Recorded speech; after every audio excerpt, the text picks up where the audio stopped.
Ladies and gentlemen, welcome back to a whole new episode of Full Steam Ahead. I'm your host, Zoe, with my co host, Cantu, on the other side.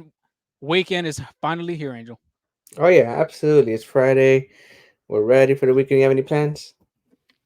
Just relax. I mean, getting ready for this Silver Boot series for the Astros and Rangers is going to be a critical one for the Astros, as well as they'll have the Braves come into town for Jackie Robinson Day on Monday and finish that three-game series against the Bravos. But it should be interesting how the Astros will play after this series against the Kansas City Royals. I mean, episode 170, it's called a Royal Flush because the Astros did get swept by the KC Royals. Credit to them, they just played better baseball against the Astros. They attacked them big time from offense to defense to pitching. I mean, wherever you want to say it, the Astros just didn't play a great series against KC. And you had mentioned it too on a tweet. They're 1-8 now, I believe, if I'm not mistaken. Yeah, Correct. one. I think 1-9 actually. 1-8, 1-9. I mean, still, that's not a great record for the Astros against the Royals. Nothing saying about the Royals. They're a great team. I think you had mentioned it too. This might be a surprising team coming out of the AL Central. But for the Astros, you start off strong on Tuesday, lost on a walk off, and then after that, I mean, starting pitching just wasn't there. But I mean, Brutal. give me Yeah. your take, Angel. What do you think about it? No, it was just a brutal series for the Astros. I think this is the one they should have had. Again, Royals are a good team. I'm not saying they're an easy team to play against. They're in a 6 game winning streak, but they have the Texas Rangers and then they have the Atlanta Braves in back-to-back series. So that should be very interesting. I think if there was a series you really wanted to take on those teams in a good note was this one, and I think they left with a sour taste in their mouths because I mean it was just it was just crazy how everything panned out. Uh, I mean, you mentioned a little bit Spencer Arrighetti, Hunter Brown. They could. I mean, I I wouldn't be, although high expectations were brought for to Spencer Arrighetti. I wasn't like, it wasn't like it shouldn't be upsetting to Astros fans that his start went south, but Hunter Brown is one that you're kind of scratching your head like what's going on, because I mean, he's been there before. It's, he has the experience, but I don't know. It was a royal flush.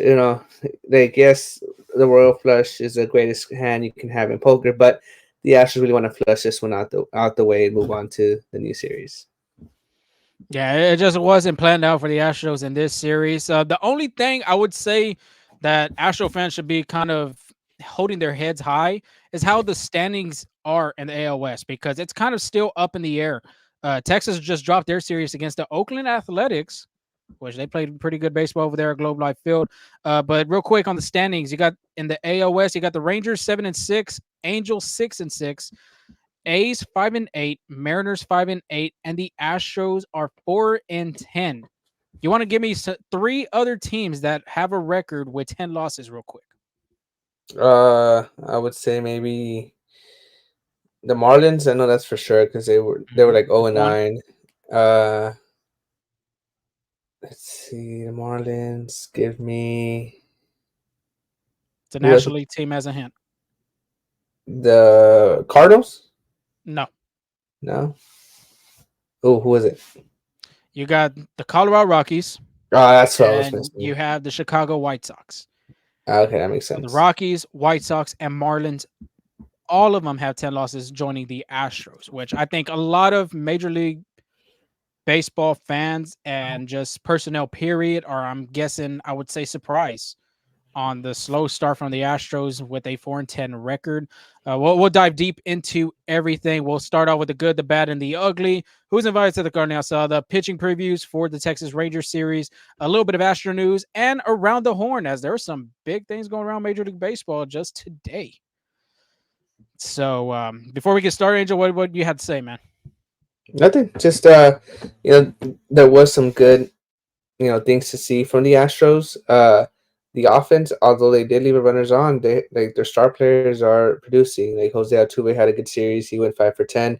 He batted 500, 3 walks, which is pretty good for Altuve. He's a free swinger, but I've also noticed he's cutting back on the swings a little bit. Yeah, he's still aggressive, but he is taking a little bit more walks, and you saw it here in this series. And then Yordan Alvarez, 5 for 11, 455 batting average, one double, three RBIs, and a walk. I think Jordan Alvarez is still doing his thing from the Rangers series. I think he started kind of slow, but then he's been picking it up when they mattered the most. And again, without Jordan Alvarez, I think the Astros could have been like 2-12 or like lost a lot more games. I mean, shoot, Yordan Alvarez scored the runs in the first game. All three runs were courtesy of Yordan Alvarez. And to me, it's like, well, we'll talk on the bad part of it. Altuve and Alvarez combined together 10 for 21. That's your 1-2 guys in the top of the order. From there on, I mean, no one has produced. Yainer Diaz is a guy I think you could add on there. Yeah, Jerry Pena's had absolutely. some good at bats too as well. Mauricio Dubon, I think the Astros need to start putting him to play a little bit more, maybe in the outfield. If you're gonna give Jose Altuve or Jerry Pena a day off, plug him there. But other than that, I mean, that's the only good part I would say for the Astros in this series is your 1-2, the 1-2 punch that they were getting ready for spring training to the incoming of the season.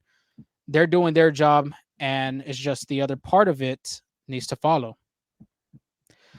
But since we're talking about that bad of who else needs to follow, no one else is stepping up. That's what we're gonna say with the bad part about it. Kyle Tucker 2 for 14 this series. Alex Bregman 4 for 14. Jose Abreu 1 for 7. Chas McCormick 2 for 8. Tucker 143 batting average, 286 for Alex Bregman, Jose Abreu 143, and a 250 batting average for Chas McCormick in this Royals series. You want to give me a guess real quick too?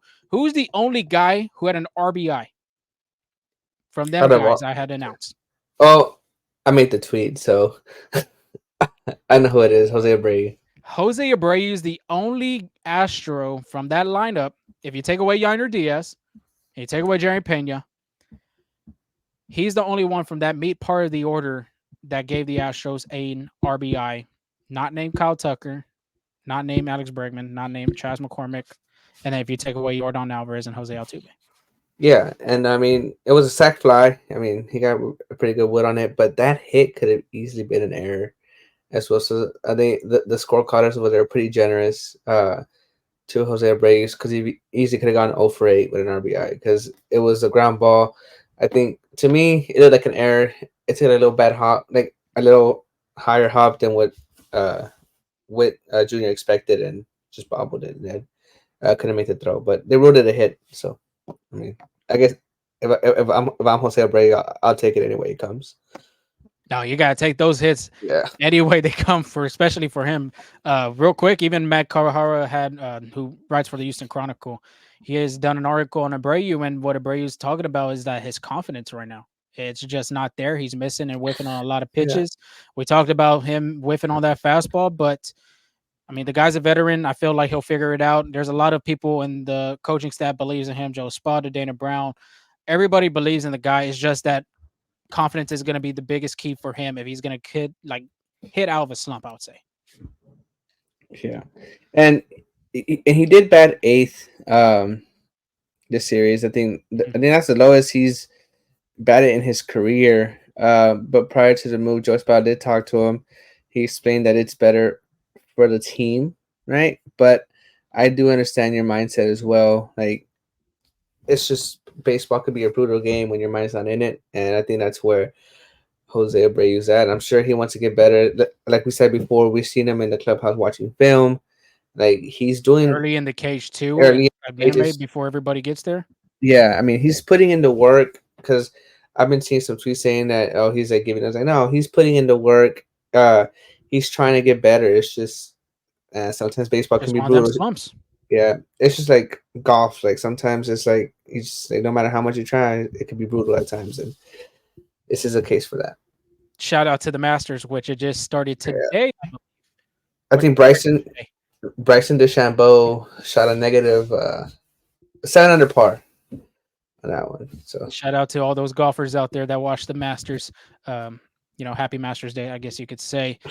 But moving on to the bad of the list, we have one more, and I'm gonna title it "Taxing the Bullpen" because man, this Astros bullpen is taxed big time. Like these guys in the bullpen have everybody's throwing at least an inning.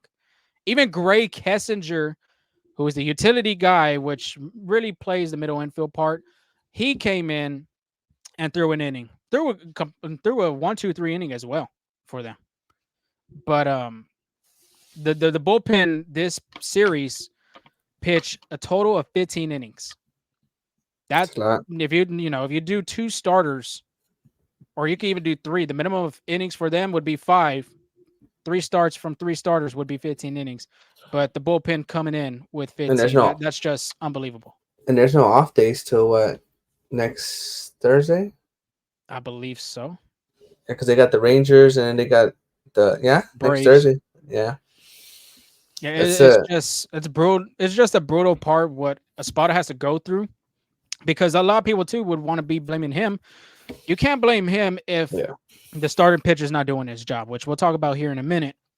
And you have to go put guys to make the deficit not more bad than it is. I mean, Hunter Brown going 9 innings, not 9 innings, giving up 9 earned runs in 1 inning, and he didn't even finish the inning.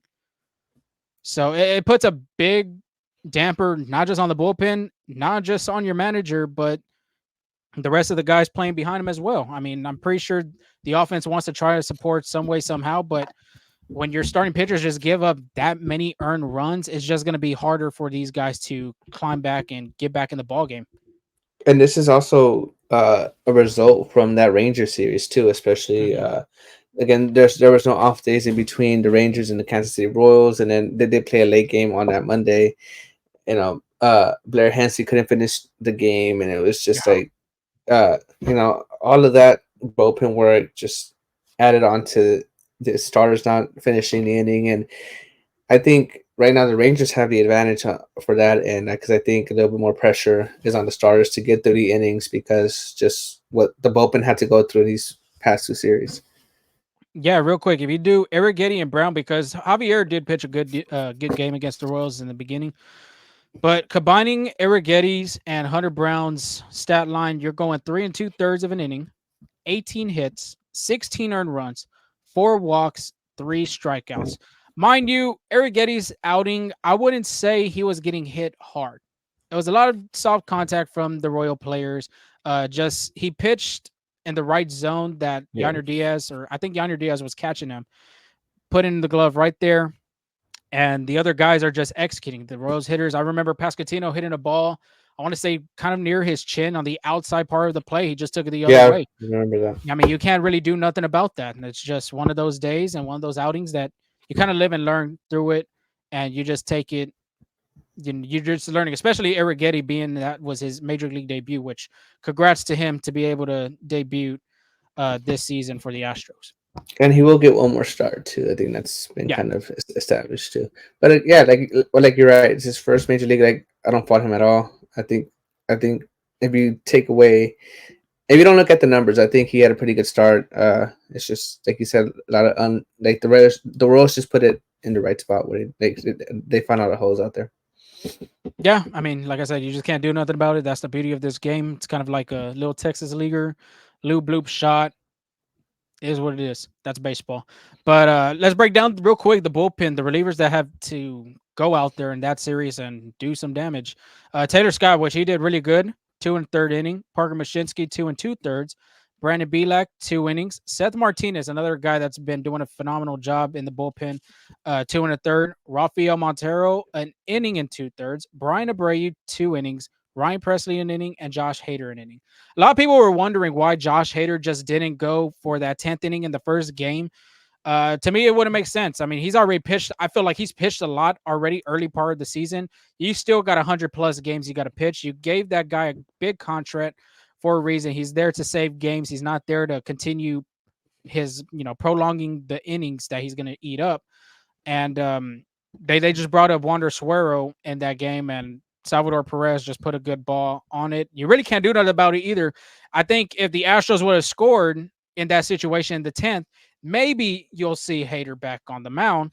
But since it was kind of a tie ball game still going into the bottom of the 10, you're going to put another bullpen piece out there just in case for the games on Wednesday and Thursday. And the Astros could have scored, but that was a pretty good play by Bobby Witt Jr. in that one to save that run from scoring. Because I mean, it would have been close, but I think Yanir could, he's moving on contact. I think he would have been, it would have been a close play. Yeah, so But he had a good series. Sorry, Bobby Witt Jr. had a great series. I know he killed your fantasy team. Oh yeah, absolutely. So did Arrighetti, but it's all good. All right. Anyway, we're moving on from the bad. Let's get to the ugly because there were a lot of ugly points into this series for the Astros.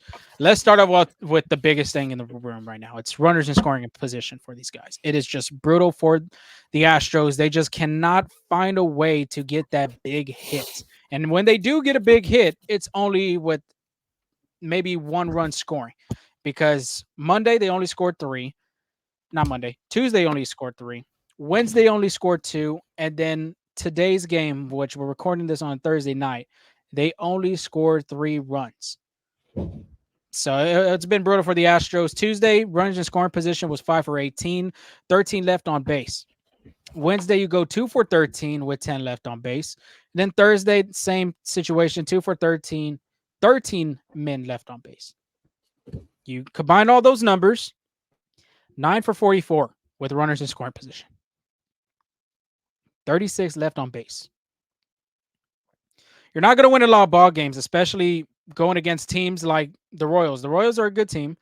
The Rangers, who you're going to be coming up and seeing right this coming weekend, and the Atlanta Braves.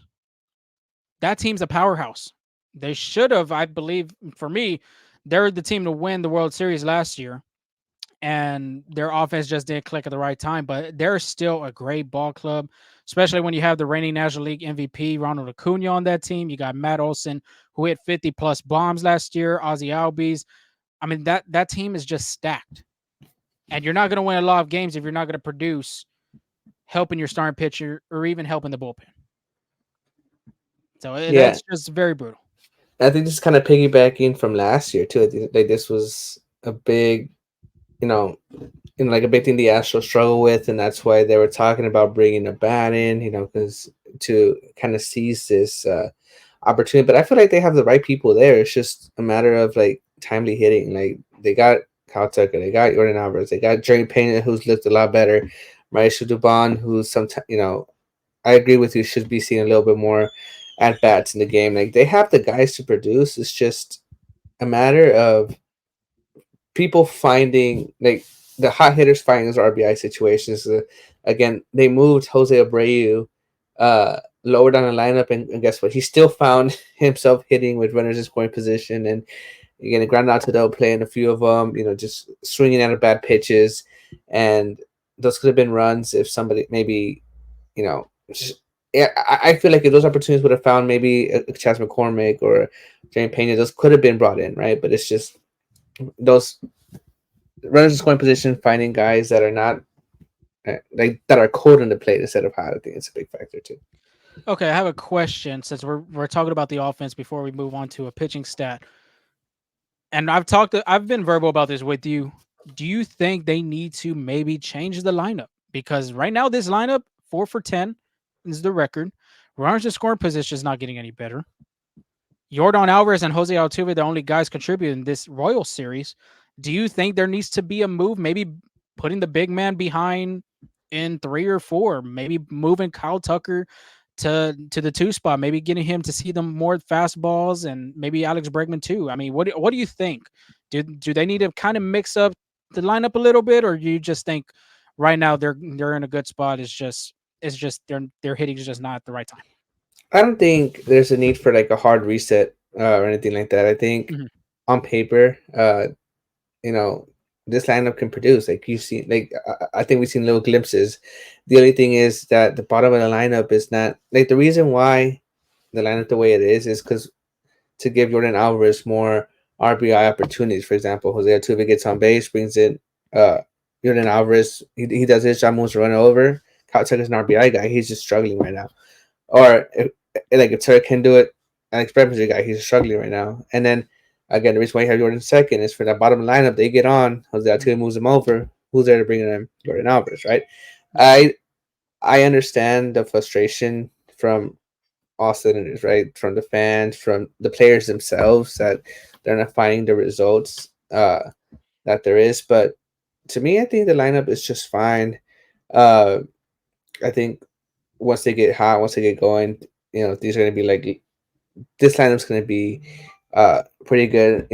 I'm using an analogy here, of personal experience. Have you ever played loteria and like you trade in a card that's been losing, and then all of a sudden all those cards start coming, and once you should trade in. So I think it's, I think you just gotta let it play its toe. I think things will get right.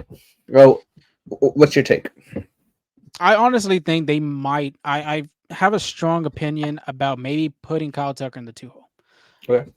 because obviously too last year he led the American League in RBIs. You want to give him the most opportunities in the RBIs section. Why not put him in the two hole? Bring Alvarez back in three, and then obviously putting Alex Bregman in the four. But if It he's doesn't really make any change. It doesn't. I feel like it doesn't make a loss of it because you're still giving Alvarez that opportunity. If Kyle Tucker does get the RBIs in from the lower part of the lineup, Tucker gets on base, then you still have Alvarez behind you. but Because as of then right now, Tucker hasn't been producing in the RBIs. Like I gave you that stat from the Royal series. He did not have one single RBI from all the runners in scoring position. yeah, but then Kyle Tucker's not hitting, and then you find yourself leading off the inning with Jordan Alvarez, or you know, where you could have had that opportunity, and then maybe the hit falls this time. Because I mean, Kyle Tucker's hitting the ball hard. It's just Mhm. like I saw like a few of his outs there right at guys, and you know. There are like hardline drives at the first baseman, hardline drives second baseman. Like he's trying to go the other way more. There's just like finding guys. I think I don't know. Like I think it's good the way it is. It's just timely hitting. It's just guys are getting hits when there's no runners on compared to when there is runners on. I think and obviously, uh, you have to get married to the pitches there because I'm sure when they see Oh yeah. Caltech in an RBI situation, they're gonna pitch a little bit more carefully, a little bit more. They're gonna try to get their best stuff out there so they don't limit runs. Whereas I'm not saying they take batters off or anything like that. But if you allow a leadoff single to Kyle Tucker and then get the rest of three, that's a good day. That's a good inning compared to, uh, say two runners on and Kyle Tucker hits it like you let up on Kyle Tucker and then he hits a single. So I don't know. I think it's good the way it is. I think that those hits will fall eventually. It's just I understand the frustration. I understand the anxiety. I guess you want to say that the Astros are causing people, but they're professionals. I think those hits will eventually fall down. There have been 10 games where the Astros have scored 3 or less runs Yeah. out of 14 games. There have been 2 games that they've scored 10 runs. So that just shows you right there, like they're averaging about 2 to 3 runs a game. I'm like you said, maybe it's just getting that hit and that big hit. I think that's what they're missing. But at the same time, too, when you continue seeing something like this evolve for 14 games, Yeah. maybe just for one game, maybe you test it out. You've done it with the Abreu. That's what I'm saying. Maybe test it out with Tucker and Alvarez. Maybe The test it out with Bregman or Pena being in the two hole. the only effort change I could see because you're right. I mean, they have changed. Uh, Jose Abreu is probably moving Yainer Diaz maybe in that four spot and Possibly. dropping it either to Kyle Tucker or Alex Bregman. But I think the reason why it's working, uh, I don't know. It could be because he's gonna get pitches to hit because they don't want to face like Bregman or Tucker. Like those guys still have respect. So I don't know. I mean, it could work out. I think again, I don't think a hard reset on the lineup. Maybe just Yeah. like move one guy up.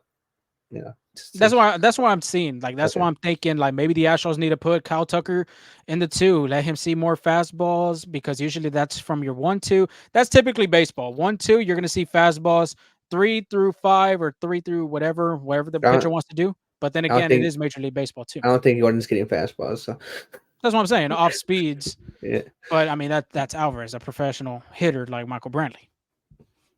But that's what I'm saying. Maybe one game you look at it and say, okay, well today we'll do Tucker right here, and then we'll do Alvarez right here, or something to like get the vibes going. I guess in the clubhouse, get the teams going. The players going. I don't know. I feel like maybe the Astros are losing that type of thing because when you looked at them these past 2 games, especially, the energy just doesn't look there. Like it does not look like vibes are at an all high level. Like well you're when supposed you're to have fun when you play this game, but well when you're 4-10, it's kind of hard to have that high level not too. just that, but when you're losing 2 games over 10 plus runs, yeah, I mean, there's going to be a lot of frustration. But last part on the ugly, we got Hunter Brown struggling. And I mean, I already read his stat line in inning and a third, 11 hits, 9 earned runs, 1 walk, no strikeouts. And then he made baseball history, not the right way that I think he wants to put his name in, but second pitcher in MLB history to allow 9 runs and at least 12 base runners in less than an inning. He joins Luke Hudson. It was just a brutal, rough day for Brown on the pitcher's mound. 7 hit out of the 9 batters. 7 of them got hits out of the 9 being in that lineup. Gave up a lot of hard contact too. Left a lot of baseballs in the zone. That was the biggest thing I Yeah. would say. And we talked about in the other previews when we break down Hunter Brown. Command has to be there. It has to be at an all-time high. Ari Alexander did mention that he had a velocity was ticked down from his fastball.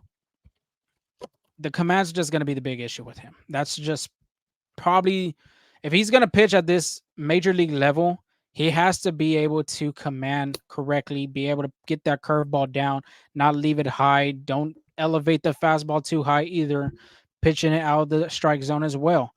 He's been struggling these 2 outings right now. It just doesn't look like Hunter Brown that they looked at in Sugarland when he was dominating last year or the 2 years prior.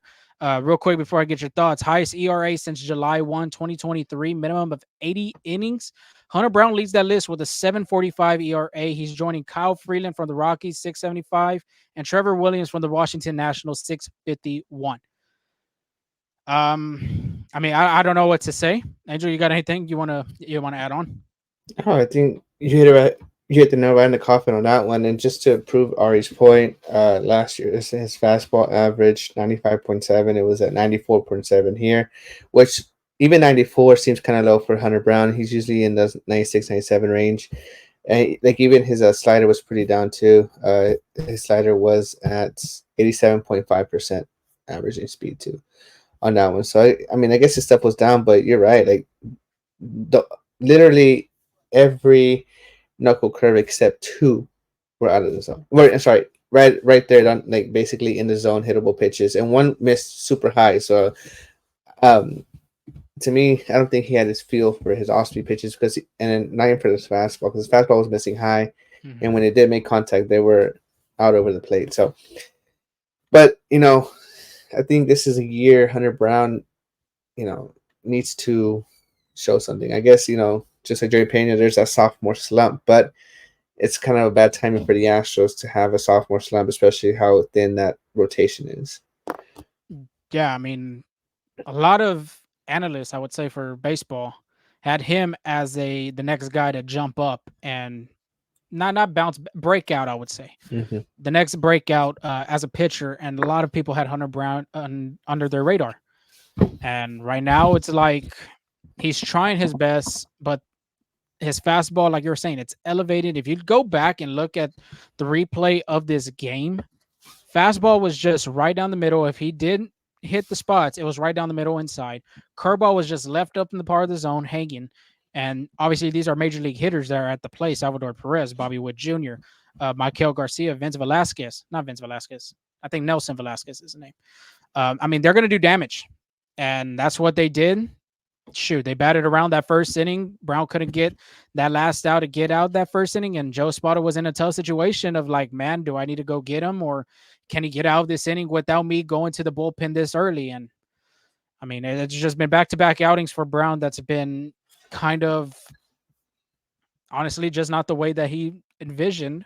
And I want to say the next outing he's going to be pitching against is either that last game against Atlanta or the first game against the Cubs, I believe. I got the schedule in front of me against Washington on Friday. It might be So it might be Atlanta actually. it could be. Looking at it right now, 1, 2, 3, 4, 5. Yeah, it could be the last game against the Atlanta Braves. So and nothing's going to get easier for him. It's just going to get tougher because after that, next thing you know, it's the Chicago Cubs. But I guess that if you're the Astros, you just got to swallow this and continue moving forward. Of course, Flush it Altuve's away. been one. Yeah, Altuve's been one of the ones saying that this team, if anybody could do it, it's this team. And he's talked about being able to take away these games and just moving on into a new process, just with a clear mind. And that's what the Astros are going to have to do with a tough schedule with the Rangers coming to Houston and the Atlanta Braves. Yeah, I mean, that was a long one. That was a long, bad, and ugly. But I think when you get swept by the Royals, and not just swept, but like it wasn't close. Like those last two games weren't close. Mm-mm. You know, that's the result. But on a happier note, I guess you could say, who's invited to the Carne Asada? And honestly, this was kind of tough. This week was tough. Not gonna lie, and although it was tough, they're gonna be making something easy today. Let's do some burgers. I feel like you didn't get off the grill if you burn some burgers or dogs. It from this series, it looks like they burnt. They look like it Yeah, hard. they're burnt absolutely. But uh, who's bringing them in? I'm gonna say Christian Javier.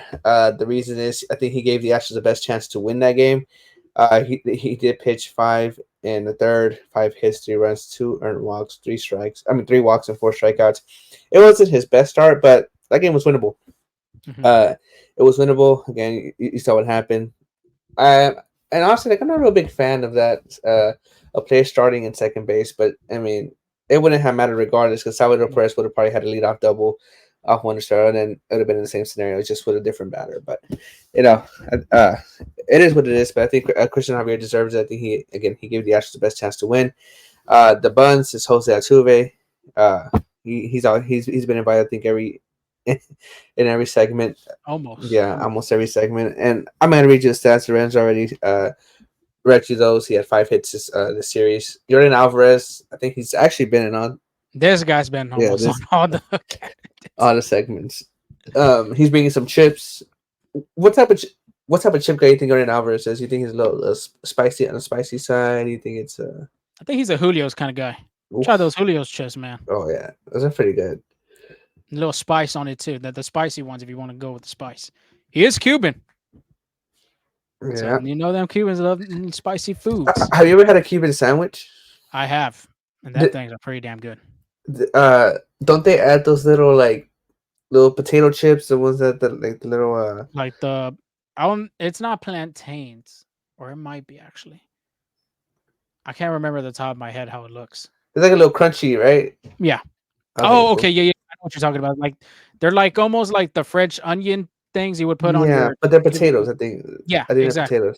Yeah, I I love wouldn't it. be It gives opposed. that crunch, man. It gives that Absolutely. crunch. You know, it's like when you make a burger and you open up those Lay's or Doritos, you just throw them in the burger. Have you done that? I mean, have you done that with your sandwich, getting hot Oh Cheetos and then yeah, smashing it? I not think hot that's like Cheetos, not hot I do Cheetos, hot but Cheetos with my sandwich. what? Come on, dude. Really? See, but I'm not Really? a You big don't fan of. use that? I'm not a big fan of hot Cheetos. Though. Like I'm more of a Lay's, potato I mean, chip. Yeah, I don't mind doing the Lay's, but when it comes to sandwiches and we do hot, if I have hot Cheetos around the house, best believe I'm putting some Cheetos layering up on my sandwich, and I'm gonna smash it and I'm gonna eat it because you know what? that I shit's want to. good. I want to hear from the from one of the people because putting hot Cheetos is wild to me. Oh my god. Who's bringing the condiments? I would say Yanier Diaz because he'd be, you know, dishing out some hits. Again, 5 for 13 this series with a 1 home run, 3 RBIs, one each game, 2 runs. I think he recorded a walk this time, but he has seen the ball. And then the dip, Journey Pena because he's different from last year. I think that swing is Mhm, really good. 4 for 14 with 2 runs. He did have a solid base, but something that's been pretty crucial, I think that will help the Astros in the long run is his legs. He's creating a lot of havoc. mhm. I don't know if you saw, but I think it was Bobby Witt.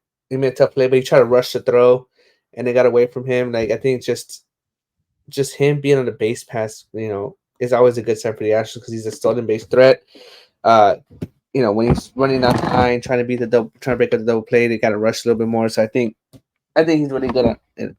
I think he'll be a really good mix for the Astros this year too. Yeah, if you could get him on the base path, Yeah, period. I mean, and at that point, why not do a hit and run? Why not do some situational hitting like going back to the high school and college days? You know, if you're in a slump, bam, hit and run, hit it to the right side. You got runners on first and third. But I don't think they do that in this game anymore, or even bunt. Um, but before we move on, what dip? kind of dip What are we dip? talking? You know what? Let's do a little spinach dip.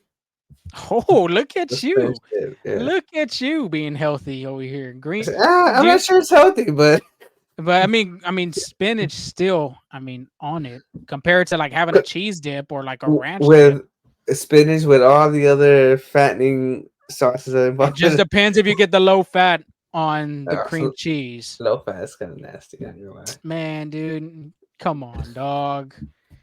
We're gonna move on because he's already pissing me off with the hot Cheetos, and now you're not gonna put No, that's cream cheese. crazy. No, that's crazy. That's crazy. It is not. How have It you not really. heard of What? that? What are you be eating now? A hot Cheeto with a pickle in the middle, or what? Nah, that's different. Nah, let's not go to the Bronx when they putting a straw between the weenie of the hot Oh, dog. I saw that. I saw that. That's nasty. Let's move on. Let's get to the preview for the Texas Rangers series. Like I said, they're 7-6. They had a lost series against the A's, so best believe the Astros and the Rangers. This should be a good series. Both teams are looking for some wins under their book. But Friday night, fireworks, Angel. $5 beers too at the Michelob Ultra Club in right field. Orange Which, jerseys on too. oh yeah, Jose Altuve orange jerseys are given out to the first, I believe, probably 10,000 fans. So Friday, 7:10 start time. You got JP France on the mound with a 0-1 record, 4.76 ERA. He'll be going against Dane Dunning with a 1-1, 4.15 ERA. And we talked about this with France's last outing against the Rangers. It just wasn't bad. To me, my perspective, he gave a lot of weak contact. They were able to hit the ball. Same thing as the Astros. They just didn't hit the ball at the right time. Um, but that stat line, 5 2/3, 8 hits, 3 earned runs, 2 walks, 4 strikeouts. He threw 88 pitches, 58 of them were strikes. So he was making the guys hit on the other team as well as generating a lot of that soft contact. When you look at the runs that he gave up, it was just bad placement of the ball. RBI single to Jonah Heim was a curveball that didn't break and it just was hung up in the zone. RBI double for Leody Taveras was a four-seamer that was supposed to be low and away to him, and France left it elevated close to down the middle for Taveras to take it to the left field side of the line. So just those mistakes are going to haunt you. Obviously, he did a pretty good job, only giving up 3 earned runs. Just needed a pitch, just needed to get one more out to qualify for a quality start. But to me, the difference maker for this game against the Rangers, when you're going against them again consecutively, throw that changeup. Throw the what, Angel? What do we call it in Spanish? Cambio. El Cambio. Cambio. Throw the El Cambio, baby. Thrown it 40 times, third most pitch that he's thrown in his arsenal. The opponent batting average, when you look at the numbers, 167.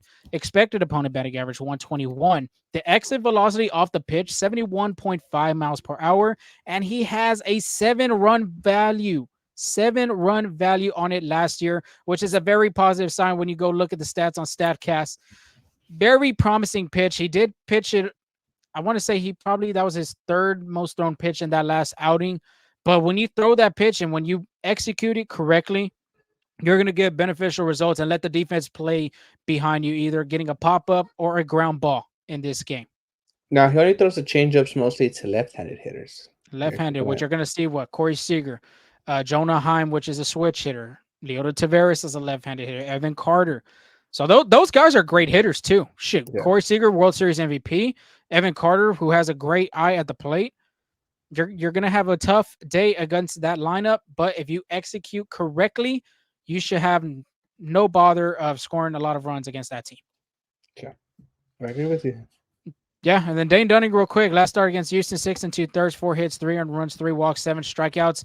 He did give up that big bomb to Yordan Alvarez, 3-run homer. After that, he just settled in against the Astros. Take away that home run against Alvarez, he'd probably pitch that 6 2/3 and 3 hits and no earned runs. So he looks like he's a different pitcher. The arsenal, real quick: 33 sliders, 29 sinkers, 14 cutters, 8 changeups, 7 curves, 6 4-seamers. On the cutter, real quick: high and in the zone of the lefties. Sinker, heavy dose of them are going to be to right-handed hitters. He hardly threw it to lefties. He only threw it 5 times. Sliders, of course, the same thing with the righties. Thrown it 1 time to a left-handed hitter. So Alvarez, Tucker, Singleton, if they're going to be hitting. Oh, 2 times. 2 times. My mistake. And yeah, I mean, that's going to be the bread and butter for him. Is going to be the slider and the sinker. So be aware, right-handed hitters, left-handed hitters. If he leaves in the zone, obviously, just going to do some damage to it. Oh yeah, and it's surprising because I think that slider to, like, if you can get that slider to break to left-handed hitters, nasty pitch. Definitely, I I agree. I mean, it's Uh, not even that fast either. I think it's like a from average of experience. 80, average. I want to say like mid 80s on his slider. So, Yeah. like I said, just sit back on and take it the other way. Saturday 3:05 start time. You got Ronel Blanco 2-0 with a 0 ERA. Probably the ace of this rotation as of right now. And Andrew Heaney, he is 0 for 2 with a 7.56 ERA. And Blanco, let's just get the stat out of the way: 6 innings, 1 hit, 0 earned runs, 4 walks, 4 strikeouts. This guy has done a great job for the Astros, American League Player of the Week. If he continues doing that fastball changeup mix at the right spots, then there shouldn't be no problem for him. If he continues to pitch the way he's been pitching, because he's really been the only, I say, Astros starter that's been pitching very well for them. If he continues to do that, and I wouldn't be surprised seeing another American League Player of the Week in his resume. Could be, Okay. could be. But moving on to Andrew Heaney, his last start against Houston was brutal: 3 2/3, 4 hits, 6 earned runs, 3 walks, 2 strikeouts. Another home run for the big man. That was a 2-run homer. Looking at his replay and all the stats from this game, he just missed a lot of his spots, just like Hunter Brown did against the Royals. This was Andrew Heaney and against the Astros. That's why the Astros jumped all over him early. Heavy dose of that four seamer against Houston, averages about 89 to 92 miles per hour. So it's not that coming at you that fast, but it's just a heavy dose of it. Lefties, on the other hand, they only saw the four seamer and the slider. No changeup, no curveball. 12 times of the four seam fastball and 5 sliders to the lefties. So most likely you're not going to see a change or a curve. I'd be shocked if he does throw that same pitch um, to Kyle Tucker or Yordan Alvarez, because if it, especially the curveball, if you hang it, Yordan could possibly go 470, like how he did over there in Arlington at Globe Life Field. But to the righties, of course, backdoor curveballs, changeups, lower part of the zone. That's where he's going to try to fool you. He never pitched it really into their hands, just an out part of the plate, and that's what the Astros did really well against them, just sitting back and taking it the other way. I think that's what they're going to have to do to him again if they're going to find success against Heaney. Last but not least, we got Sunday 110 start time. Christian Javier 1-0, 110 ERA going against Nathan Uvalde. Big game Nate 1-0 with a 145 ERA. And like Angel said, with Javier's stat line, I'm not going to announce it. I'm not going to say a lot about it because he did pitch very well. Royals hitters generate a lot of soft contact too in that game. I think this is where it got carried away. Bregman could have made a play. I'm not saying it was a routine play, but he could have made a play. It was in foul territory in the 5th inning. If he would have caught that ball, it would have been a different story, because the next pitch later was a walk to, I want to say it was an MJ Melendez. And then next thing you know, that's when he gave up 2 runs. And then also, if you counter into the throwing error Bregman did on to Jose Abreu, that's what allowed all those runs to go on Christian Javier's stat line. So, like I said, Javier didn't pitch a bad game. It's just some bad luck right there. When you walk somebody, and then next thing you know, it just the momentum carries on to the next person. And that's what happened in that game. And then Nathan Uvalde, real quick, last start versus Oakland, 5 2/3, 3 hits, 1 earned run, 2 walks, 8 strikeouts. This guy's going to throw a lot of swing and misses. His stat line this year has a lot of strikeouts. The highest, I want to say, it's been 10. The lowest have been 8. So he's going to generate a lot of swing and misses. He's going to make you try to reach out of the zone. Last time he faced Houston, you got to go back to ALCS Game 2 at Minute Maid Park. 6 innings, 5 hits, 3 earned runs, 1 walk, 9 strikeouts. The thing with that game, the Astros had multiple situations that they had runners in scoring position. They just did not capitalize. He got out a lot of jams. I remember there was a bases loaded jam. I want to say there was bases were loaded, either one or no outs, and he got out of it without allowing a run. So offense is going to have to click against this guy, because if they're not going to click, Nate's just going to have another quality start and another beneficial game for the Rangers. Yeah, and then just this year with runners in scoring position, he's pitched 2 innings. He's faced 8 batters, only allowed 1 hit. He's only allowed 1 walk, and striking out 4. And then usually when there's runners on scoring position, look for that split finger to come alive a little bit more. I think he gets a little bit more energetic, a little bit more like zones in a little bit more in the strike zone. We start starting where that cutter split finger starts doing all those movements. So they're usually his bread and butter to get out of those spots. Yeah, and this game's gonna be. I'm saying it right now. It's gonna be a hard, rough, tough, whatever you want to call those. Pitcher's duel. Basically, it's gonna be pitchers duel. It's gonna be a lot of offense. I say too in one of these games. Andrew Heaney, Astros have had a lot of success with him. They've had a lot of success with Dane Dunning. It's just going to be one of those games or 3 games. It could be coming out to be a pitcher's duel, like you said, or it could be blowouts with the offense producing on both sides, just like in one of those games in Arlington. I don't know. I think if one of those is gonna be a high scoring game, I'm gonna say that Saturday game with Reno Blanco and Andrew Heaney. I think, and the reason is I think it's tough to face the same team in back to back outings. I think Exactly. that's because you have to change the game plan up. But if you look at what Reno Blanco threw in his no hitter start and what he threw in this start is that changeup. And I think that they're going to be looking for that a little bit more. And I'm sure they're going to mix it up. But again, I'm sure they got a good look at him. They're probably looking at film. So I'm not I'm not saying like will he allow 9 runs? Like, I don't think so. But maybe I think that scoreless innings pitch ends against that, like in that start. Especially a lineup like that has all the talent. I mean, they got silver Yeah. sluggers, they got all stars on that team. That's the thing too. Going back to back games, pitching against them, they're gonna make some adjustments. They're gonna look at the video and go back and try to figure out what's his weakness, how to get him out of his groove. They're gonna find a way. That's why they're the reigning World Series champions, and they'll be their first time back in Houston since they won Game 7 of the ALCS.